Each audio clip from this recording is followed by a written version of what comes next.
semaine dernière, nous étions à l'ONU pour écouter surtout la voix du Congo et celle de l'Afrique qui s'est fait entendre là-bas par rapport à Ebola, mais également par rapport aux échanges à venir. Cette semaine, nous revoici dans votre club que vous aimez tant parce que nous avons reçu beaucoup de messages. Oui, nous sommes présents pour décrypter l'actualité de la semaine ensemble avec, dans un premier temps, ce premier sujet sur la Constitution. Oui, la Constitution des débats a basculé du côté parce que c'est les jeunes catholiques qui se sont mobilisés cette semaine et ils sont partis à l'annonciature déposer la lettre pour rejoindre le point de vue du pape qui a demandé à ce que les évêques ne se mêlent pas de la politique ou plutôt de la gestion de la cité au quotidien. Mais ils n'ont pas pu avoir accès aux représentants du pape à Kinshasa. Ils ont déposé la lettre et le débat peut toujours continuer.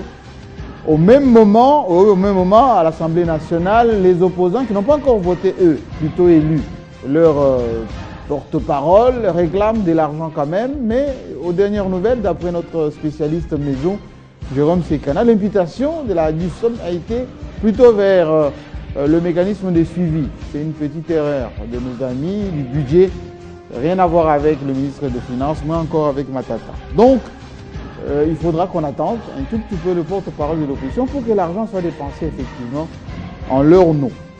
Le sujet deuxième qu'on va aborder, c'est la circulation routière à Kinshasa. Oui, ça commence ici. Le général Kanyama commence à taper du poing sur la table parce qu'il a attrapé, pour ne pas dire arrêté, des véhicules sans plaques, ou ceux qui camouflent ou qui cachent des plaques, qui n'en ont pas du tout. Même si c'est des généraux, des colonels, des ministres, des députés, il en a arrêté quelques-uns pour que tout le monde se mette au pas. C'est déjà un bon début. On en parle dans cette émission, toujours avec les têtes pensantes, pour ne pas dire les grosses têtes de la presse quinoise. Jérôme Sekana n'est pas des nôtres aujourd'hui, mais Daniel Safou est toujours en place. Toujours journaliste, hein? Vous n'avez pas changé de statut? Toujours journaliste. C'est le plus beau métier du monde. De gauche, de droite, ou plutôt proche de... Le peuple d'abord. Le peuple d'abord. Donc de gauche. De gauche. Oui. Pas de droite, non, malgré de gauche. votre accoutrement. De gauche. De plus en plus trop classe. Alors, notre ami qui était autrefois indépendant, est-ce qu'il continue à être indépendant toujours? Non, mais l'indépendance n'a pas de coloration. Nous ne voulons pas la stigmatisation. Parce qu'à New York, nos amis de la presse francophone qui nous ont reçus là-bas pour nous congratuler, ils ont demandé des nouvelles de Paul Diakessé. Alors, certains disent, surtout les Sénégalais, les journalistes parisiens, ils vous trouvent radical, plus proche des masses populaires. Vous le faites exprès ou c'est... Bon, vous êtes l'empêcheur de tourner en rond. Leur appréciation, nous ne cherchons pas à avoir de médailles, mais nous faisons ce que nous pouvons faire. En tant que journalisme, tant mieux si ils estiment que nous sommes du côté de la masse. Peut-être que pas du côté de la masse, nous sommes entre les acteurs et ceux qui le regardent. C'est-à-dire entre le peuple qui regarde les décideurs. Et nous sommes médias, nous sommes au milieu. Notre rôle, c'est de prendre le message du décideur, son agir, le transmettre, le décrypter pour le rendre audible au niveau de ceux qui regardent. Mais donc, sans épouser le radicalisme. Ni le côté du spectateur, ni le côté d'acteur. Mais peut-être que, puisque la majorité, les décideurs ont la lourde tâche de gérer Vous avez du mal à dire la majorité, hein?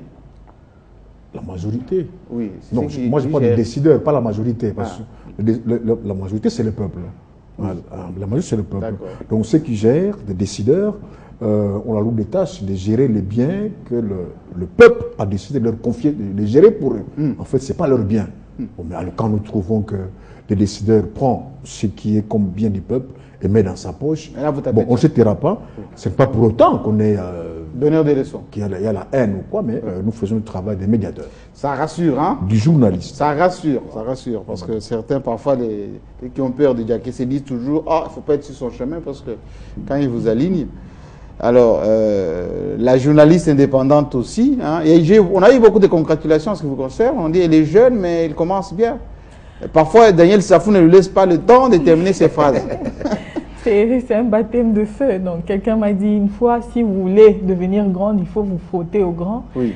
J'adore ça, j'aime me frotter aux grands parce que comme ça j'apprends et toujours pour la cause de la femme. La femme, oui, toujours pour la cause de la femme. La femme journaliste congolaise, la femme congolaise, oui, elle a besoin du courage, elle a besoin d'abnégation et de chance aussi, hein, et d'encadrement encore. Pour venir par exemple à une émission comme ça, il faut qu'elle y croie. Et je suis là pour représenter la femme congolaise en qui j'ai foi. En tout cas, tous sont venus d'une femme.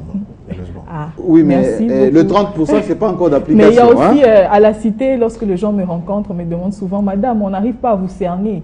Êtes-vous de gauche ou de droite? C'est la question que j'allais vous poser. Et là, je dis toujours, je suis aux côtés du peuple, parce que je sais qu'on peut tromper un certain peuple tout le temps, ou un certain temps tout le peuple, mais on ne peut pas tromper tout le peuple tout le temps. Donc je suis aux côtés du peuple. Mais n'abusez pas de l'appartenance du peuple, parce que très souvent, ceux qui se disent du peuple, dès qu'ils ont l'impérium, ils oublient facilement. J'espère que je ne serai pas aux côtés de ceux-là. Mais John Omombo ne peut pas nous dire le contraire, parce que c'est l'une des valeurs montantes en ce moment de la presse nationale, qui est lui doux. Parce que j'écoutais un de nos fidèles téléspectateurs qui disait il arrive plus vite John Omombo, mais il est plus tranchant que Mike Mukebai, que nous sommes en train de défendre d'ailleurs. Dans nos nouvelles fonctions. Je crois que nous sommes du côté de la vérité. Si la vérité se trouve du côté du peuple, nous disons ce que le peuple pense. Si la vérité se trouve du côté des dirigeants, nous avons également la responsabilité de dire au peuple ce que les décideurs sont en train de faire. Je crois que Paul Diakès l'a dit, c'est le rôle du journaliste. Nous sommes au milieu. Le journaliste dit des choses avec beaucoup de précision parce qu'il est la porte entre les décideurs, le sommet et la base. Aujourd'hui, je crois que le gouverneur de la ville de Kinshasa ne peut pas être partout, mais moi, avec ma caméra, je peux me trouver à Balimo, vers le plateau de Bateke, et je peux, avec ma caméra, lui montrer les réalités de là, qui vont lui permettre de prendre une certaine décision. Et quand lui aussi agit, il faut que celui qui est à Balimo sache que voici ce que le gouverneur a fait aujourd'hui. Je crois que c'est ça la vérité. Alors, nous allons aller très doucement, en commençant peut-être avec un sujet plus d'actualité et courant, pas plus qu'hier. Paul Diakessé, vous qui parlez de la proximité avec le peuple, le général Kanyama, qui est commandant de la ville, de la police, a fait arrêter, a donné des instructions pour qu'on puisse faire appliquer la loi qui dit que tout véhicule doit porter une plaque d'immatriculation, parce qu'il se développe dans la ville, toujours dans les habitudes, depuis toujours, des gens qui se promènent avec des véhicules camouflés, des véhicules sans plaque. Et quand on gratte un peu, ça appartient à un général, un colonel, c'est un ministre, un député. Et parmi les véhicules arrêtés, il y en a même d'un vice-gouverneur de province qui n'avait que ça comme véhicule. Il est rentré en taxi. Alors, permettez-moi d'abord, Jean-Marie, d'être honnête et de vous féliciter pour votre élection comme président de l'UNPC Ville de Kinshasa. Et nous estimons que cette élection pourra contribuer à élaguer notre métier de tous ces moutons noirs et qui territ notre image, surtout de ceux qui veulent bien faire le travail du journalisme. Et une fois de plus, félicitations. Merci beaucoup. C'est un travail commun.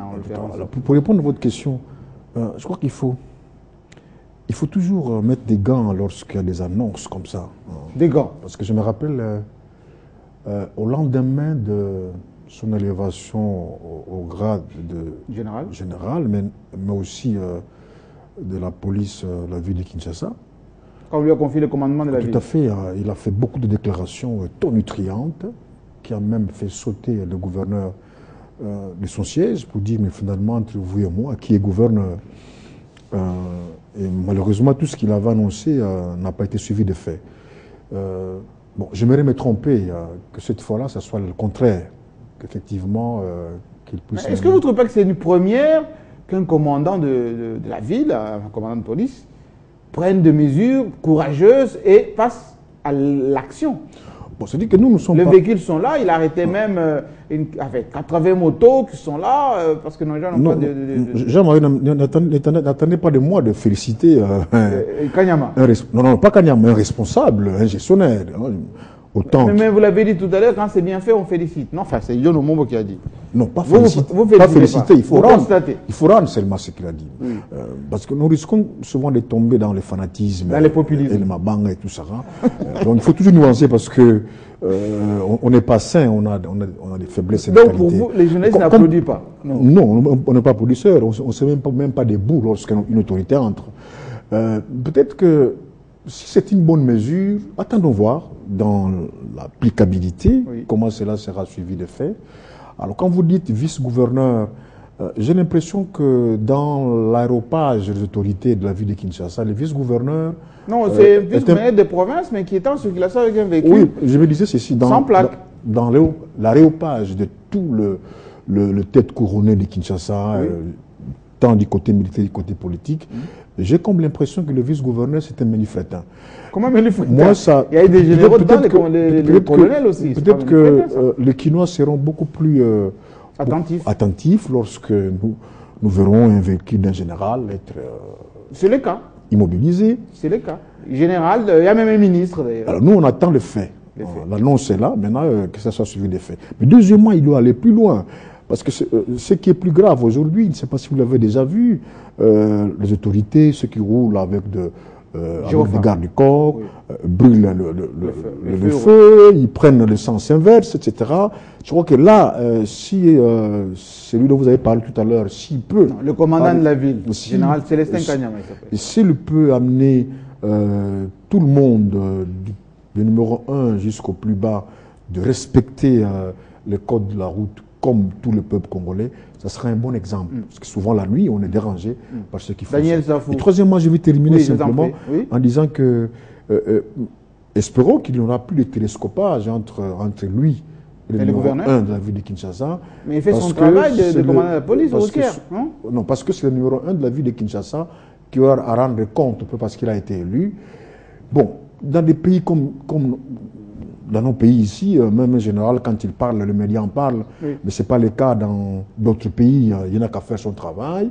Et peut-être que c'est le numéro 1 de la ville qui doit en être bénéficiaire. Bon, mais le pays est ainsi fait. On fait avec eux. Mais Daniel Zafou, j'ai l'impression que Paul Diaké se gêne un tout petit peu des mesures sanitaires, tout ça. Vous direz quoi, vous? Enfin, vous avez toujours dénoncé un peu les mesures qui ne s'appliquent pas. Si dans les cas d'espèce, les véhicules sont là, il n'y a pas eu de coups de fil pour qu'on puisse libérer immédiatement. On doit régulariser. Non, là, on appelle ça autrement la réhabilitation de l'autorité de l'État. Oui. C'est ligne de crise que nous sommes en train de découvrir au pays, la réhabilitation de l'autorité de l'État. Quand vous prenez tous les candidats présidents de la République, chacun d'eux se retrouve évidemment dans ce discours, réhabiliter l'autorité de l'État. Mais la question maintenant qu'on se pose, avec ces gestes, est-ce qu'on est tenté de réhabiliter l'État? Non. C'est un peu du trompe-œil, c'est un peu de l'impression. Mais comment de trompe-œil? Parce que j'en arrive, nous savons comment Kanyama fonctionne. Nous savons comment, il y a longtemps qu'il est avec nous, nous savons comment il fonctionne. Il fonctionne en téléphonant, il fonctionne en donnant l'impression, la hiérarchie qui fait du travail. Si nous devrions, n'est-ce pas, appliquer la loi, nous avons un ministre de l'Intérieur, un ministre provincial de l'Intérieur, dans cette ville. Alors la question fondamentale est là. Qui a la préséance? C'est le général de la ville ou c'est le ministre de l'Intérieur? Mais il est le patron de la police quand même. J'en arrive. Oui. C'est pourquoi je me suis posé la question fondamentale. Entre le général, patron de la ville, et le ministre de l'Intérieur de la ville, c'est de la province, ville Kinshasa, qui a la préséance? Moi je pense que c'est le ministre provincial. Ça veut dire quoi? Est-ce que ce n'est pas une question de leadership? Non, il n'y a pas de question de leadership. Ou une question d'ambition. Enfin, la police est là pour appliquer les lois qui sont, n'est-ce pas, prises par les autorités, n'est-ce pas, de la ville. Ce n'est pas la police qui initie les lois. L'initiative ne vient pas à la police. L'initiative est politique. L'applicabilité est policière. Mais du moment où le général veut se taper la poitrine de manière... parce qu'au fait, lui, il fonctionne en gangster, hein, qu'on se le dise. Non. Laissez-moi vous dire... Retirez votre phrase. Laissez-moi vous dire.